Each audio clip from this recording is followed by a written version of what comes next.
Welcome back to Cooking with KP, and today is minestrone, and it's minestrone with mistakes. I'll point them out to you. The first thing we want to start with is your mirepoix, which would normally be celery, carrot, leeks. You can use onion if you wish. And I actually bought a pre-packaged version this time, and I did not read the packet properly.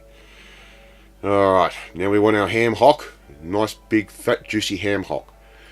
Now the difference with this particular vegetable mix and what I would normally do is this had kale, it had pumpkin, it had onion, as well as a myriad of other things, and it turned out okay, but it's not the traditional way to do it.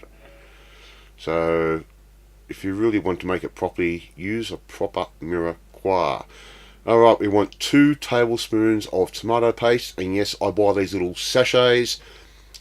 It stops it going off. You buy a jar, you stick it in the fridge, and you forget about it. These, they sit on the shelf, and when you need them, you've got them.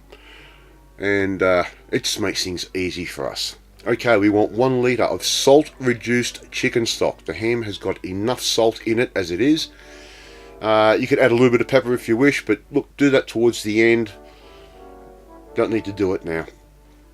So in goes our stock, and we want a bit of garlic. You can use some fresh garlic. I'm lazy today, and I just use the pre-crushed tube stuff. It works.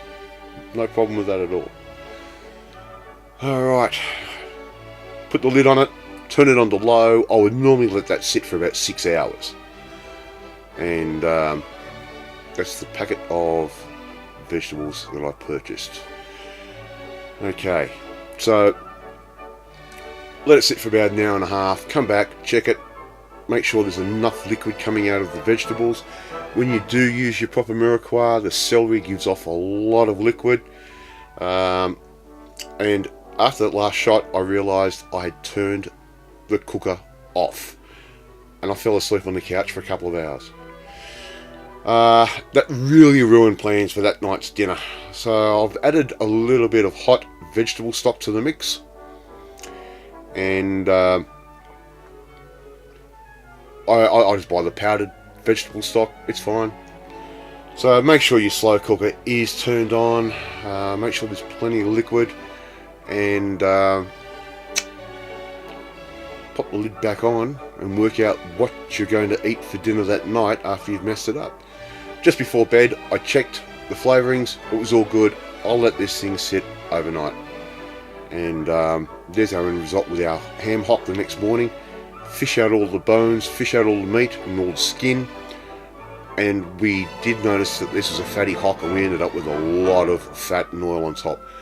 I put the slow cooker in the fridge for 3 hours. The fat solidified, and I was able to scrape it off. Now it's time to pull the meat off the bones. Get all that skin, get all that fat out of there as well. It doesn't feel good on the tongue.